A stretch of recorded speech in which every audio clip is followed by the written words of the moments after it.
The localized conditions of the planetary atmospheric condensation caused a malfunction in the visual occultation circuits. Or to put it another way, we got lost in the fog. Hello and welcome back to the Doctor Who Marathon. I'm your host McEdam, and today we're going to be talking about The Horror of Fang Rock, written by Terrance Dicks and directed in her last story by Paddy Russell. It's also the first story to be produced by Graham Williams after Philip Hinchcliffe was replaced for having complaints in his series where there would be an over-focus on violence. So Graham Williams was brought on board to make the series a bit more softer.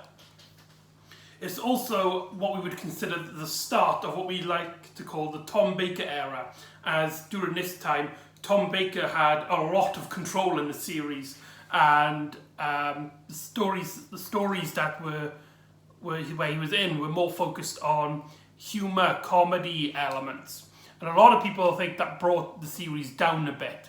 But for some reason, Graham Williams started off his career by a story which could have easily fitted in the Philip Hinchcliffe era. This is a gothic horror, A-class horror story. And the script was actually brought on board by a contest earlier on. I can't remember which story it is. Someone could remind me in the comments below. When Terrance Dicks was script writer, he asked Robert Holmes a task, and so Robert Holmes made a script with Terrance Dicks's task. And now here the roles have been reversed, as Robert Holmes is now the script editor, and so he tasked Terrance Dicks to write a story set in a lighthouse, inspired by a poem. I believe it's called Ferris Island. I could be wrong. And so Terrance Dicks writes his script around this premise. This is a 4-part adventure, and it's wow. It's really surprising how great this story is, especially considering that it kicks off a more humorous element to the series. This story is both bleak, it has some great funny moments, it has probably Tom Baker, Fourth Doctor, and Leela, played by Louise Jameson. It has them probably at their best written. And Tom Baker is really, and the Fourth Doctor, is a lot more serious in this story. And what's great about it is that it's a very simple premise. A group of people get stuck in a lighthouse as there's a massive fog on the island, and one creature is just killing them off one by one, like a slasher film. So this story is basically a base under siege story, as we have got a group of characters in a very small space. I mean, there's only really, not counting the outdoors, we only have 3 sets. The top of the lighthouse, the bottom where the door is to go outside and has the engine, and like the waiting room, and it's just, you never get bored by it. It is a fantastically written story. So Tom Baker, so the Fourth Doctor and Leela go, they get lost in fog. They were trying to get to Brighton Beach, but instead they landed up here in the 1900s. And here there's a lighthouse, as we talked about, and it was run by 3 people. 2 of them are having a debate on what's better, electric or oil. And you do get the impression like the old man is like old-fashioned, and it is kind of amusing because we see these people now, people who are like, oh yes, I remember when things were better, more reliable than your new technology. So yeah, it's a very, very fun story. But before even the doctor arrives, the electrician, he goes to check on the machine as the lighthouse light has gone out, and he's murdered. Although they don't know this at the time. They think he's just been electrocuted by the machine. And so the fourth doctor, I keep calling him Tom Baker in this one, I do apologise. So the doctor gets involved and helps with the body and stuff, and he meets with these two characters, and I really like these two characters. One of them is really old-fashioned, and he talks about the story of the Beast of Fang Rock, which was actually a working title for Horrors of Fang Rock. Another one was The Rocks of Doom, which I'm so glad they didn't go with that, because that sounds really stupid.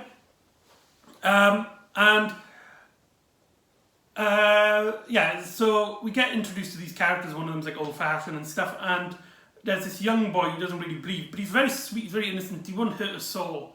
And when Leela comes in, she's got like really fancy dress, and the guy, I love this scene in which like she gets changed in front of him, and he sees her, he's like really nervous, he's like and he covers his face, very nice and tidy.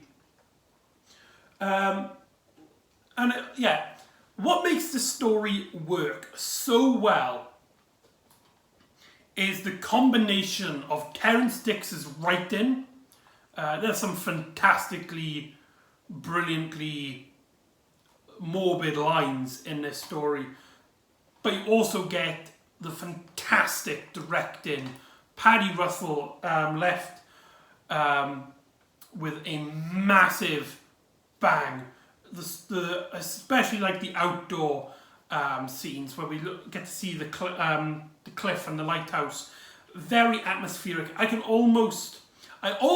didn't, but I almost decided to watch this story in black and white. I do like watching stuff like this in black and white, because it's supposed to be like old-fashioned and stuff. I'm trying to think of a story to compare it to. There's nothing really like it. It's just but yeah. So there's a small group of people, and the doctor, they take the dead man's body to the side. Only later on, the body goes missing, and whilst it happens, the light goes off again, and a ship is just about to crash to the sea.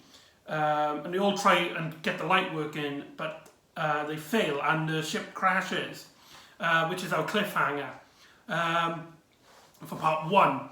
A really great cliffhanger. It highs the stakes, and we know that there are going to be more people now, people who are going to be killed.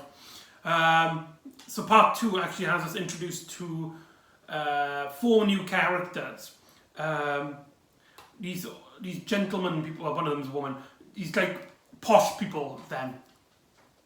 And one of them is just desperate to get to London, and he doesn't really care about anyone else. He just wants to get back to London because one of the other characters, he gave information he shouldn't have, and if he can act on it in time, he can get a lot of money. It's never actually explained what this actual investment is, but you can feel it in the characters, and that's all that really matters. We also get this other gentleman, and he starts off very he's defending himself as he tells the other guy that if you try to ruin my name, I'll sue you for every penny you got. And you can see he regrets telling this guy anything. There was also I don't think he was the captain. I think he was like the second in command of the ship. But he hates the guy who's in the rush because if it wasn't for him pushing Aiken, the captain, to go faster, then they wouldn't have crashed and so many people wouldn't be dead. So there's a bit of tension between those characters. And then we get the lady of the group. I can't remember her name. I'm very terrible with names. I think you've noticed in this series. But my God, every scene she's in, she is one of those characters where she's kind of annoying. She's always rolling her eyes at things that are not important, and she screams a lot. Though the story actually does justify, like when she screams, it's because people are dead and she's having a very reasonable emotional response. But every other character just is taking the mick. At one point, Leela slaps her for screaming. Leela shouts at her for crying at one point and is like, has she never seen death? And when she sees one of the bodies at the lower deck, all the doctor does is shout, "Get her out of here!" But yeah. So yeah, we were introduced to our main characters now in part 3, part 2 onwards. Apart from really the monster itself, we never get introduced to any more characters, and that's what I think makes the story shine. We are basically trapped with a handful of characters, and I really love it when stories do this, because we get to maybe not befriend these characters, but we do grow to appreciate them, and and every death is a big impact on each of the other characters. So the smaller scale really does work. Later on, we find that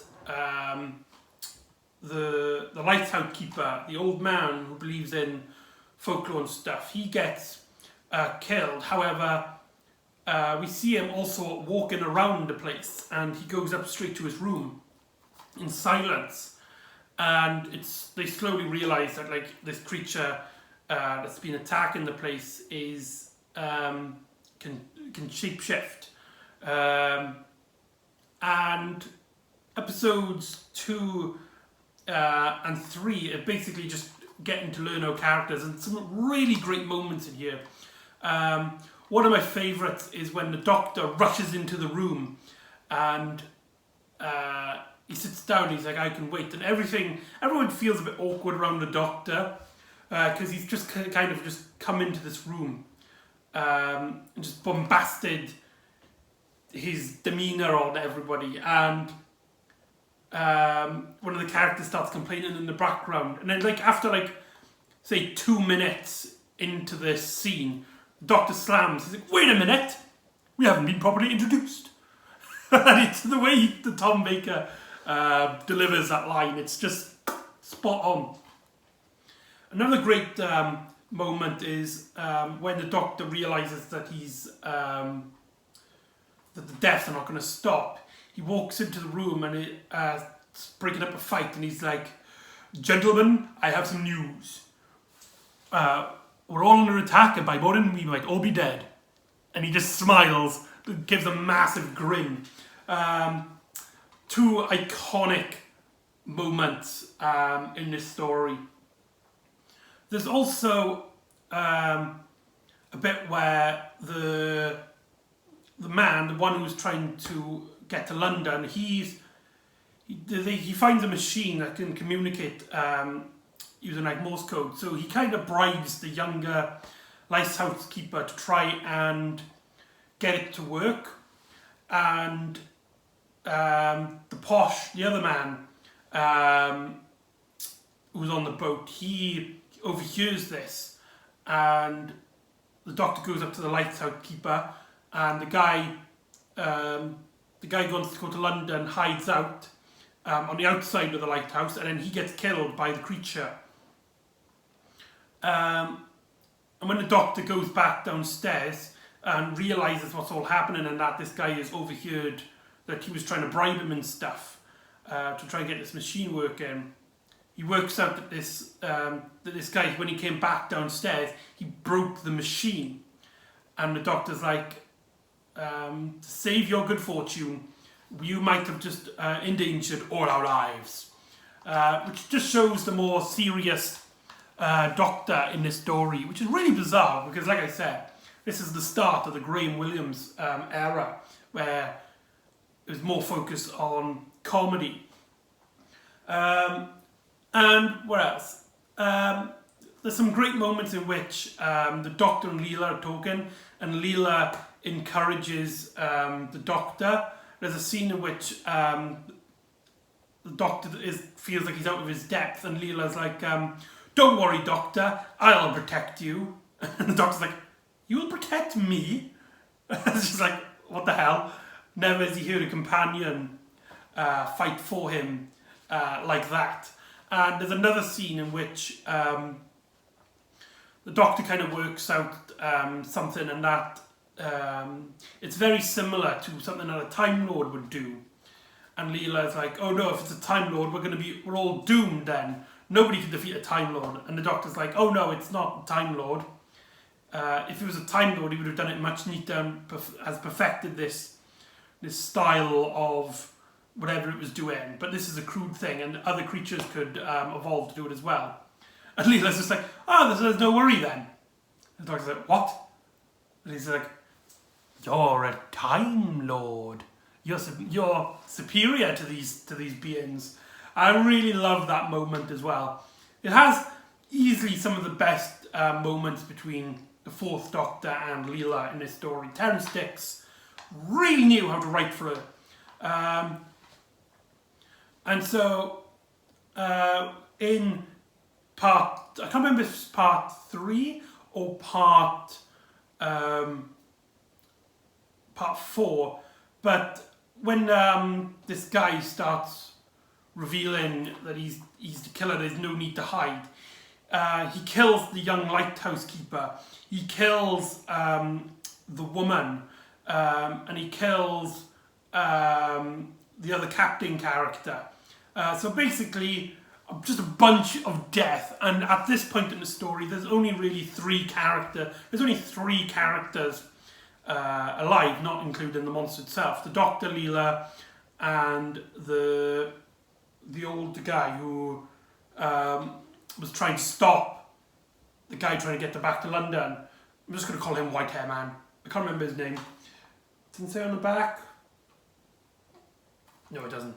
But yeah, so Leela, the Doctor, and this guy go up to the top of the lighthouse to try and work out a plan, and the Doctor goes down to talk to this creature, and when it reveals itself in its true form, the Doctor works out what it is, realises what it is.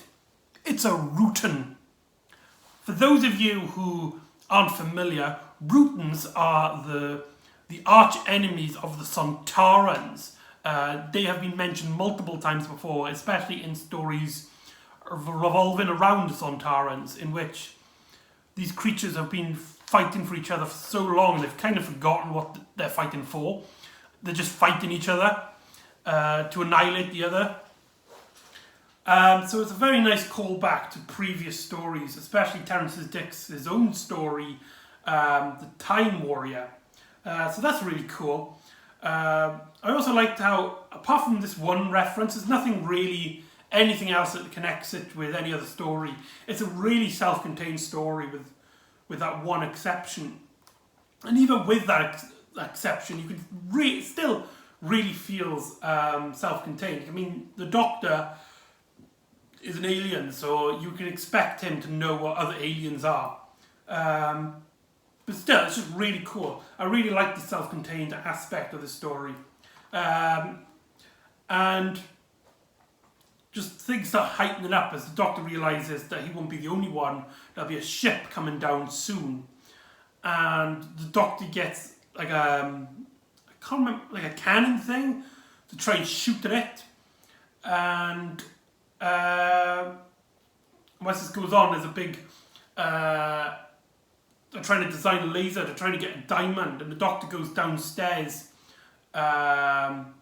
with the white-haired man to get diamond from the guy trying to get back to London. There's a scene by the stairs in which the doctor looks through the bag, finds the diamonds, and then throws them all the rest of them downstairs. And the white-haired guy picks them up, and he looks up and he sees the creatures right near him, and he gets strangled by him and killed.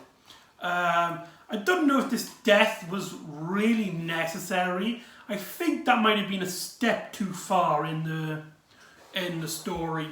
I didn't feel like this scene really needed to take place. He could have survived. I don't know, but in fact, originally he was supposed to survive. However, Robert Holmes wanted the story to be similar to the poem Ferrell's Island, I believe it's called. I could be wrong. And in that poem, nobody survives. It's about a lighthouse that is mysteriously abandoned, and nobody knows where the lighthouse keepers are. So to connect to that story, this death had to take place.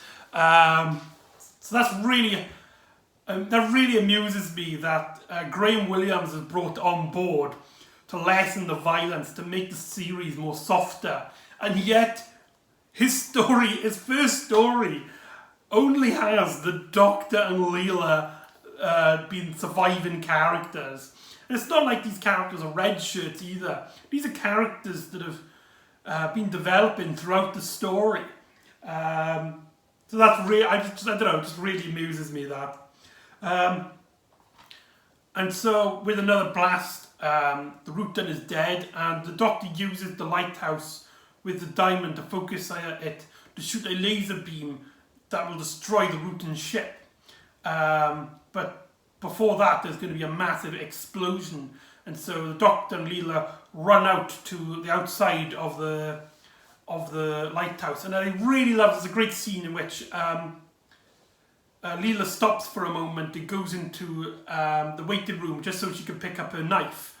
There's a great scene in which she's talking to the Rutan earlier on, in which she's like, she brags about killing the Rutan, and when she tells the Doctor that she's been bragging about it, the Doctor's like, I don't think that's justified. I'm gonna have to give you a lesson in morals. And that's what I like about Leela. She's completely different to most other companions. Sometimes the Doctor has to teach his companions to be more tougher, and when they get upset at the fact that he doesn't have a huge reaction to certain people's deaths, the Doctor points out that he's not human, and that if they mourn too long, more people will be dead. But Leela's the other way around. Leela is determined.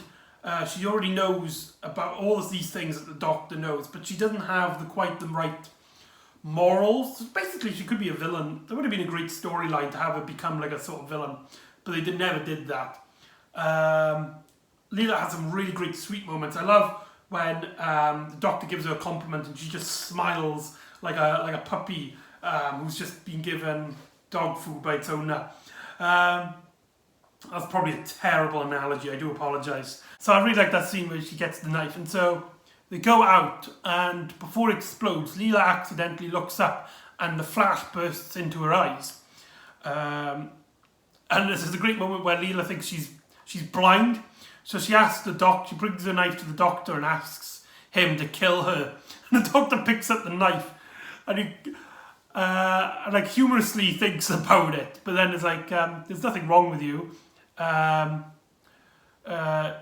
It'll pass, just blink. And then she blinks, and the Doctor notices that the pigmentation has changed. Her eye colour has changed to blue.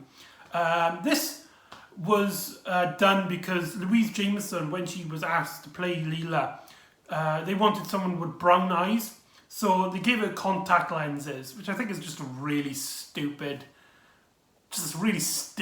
So, and she absolutely hated this. And in fact, fun fact, she was actually supposed to leave at the end of Talons of Wing Chiang. She was supposed to be end her career with Philip Hinchcliffe. But actually, Graham Williams actually encouraged her, really wanted her to stay, and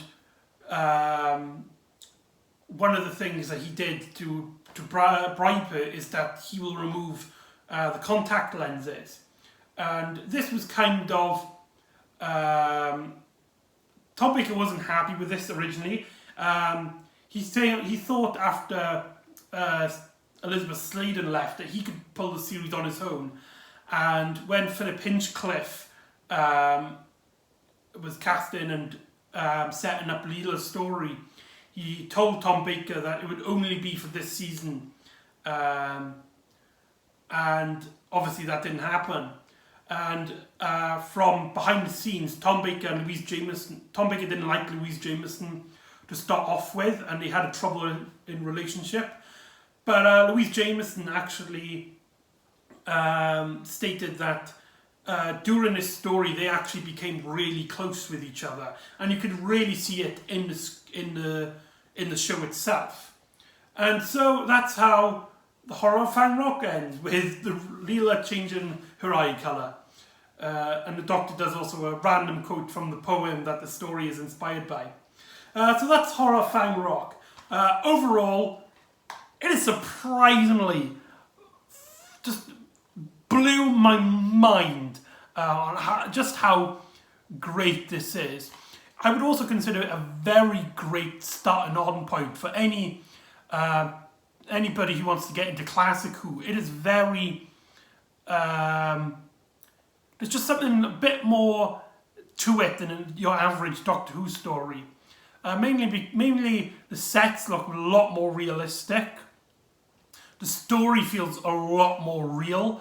And Louise Jameson and Tom Baker are just fantastic in this. Yeah, go watch it. You have no excuse. It's only 4 parts long. Go watch it. So join me next time where we go back to Jago and Lightfoot. And they believe that a medium is taking advantage of the people who are mourning. But is she really? Who is this old woman? Join me next time for The Spirit Trap. See you next time on the Doctor Who Marathon. Ta-ra.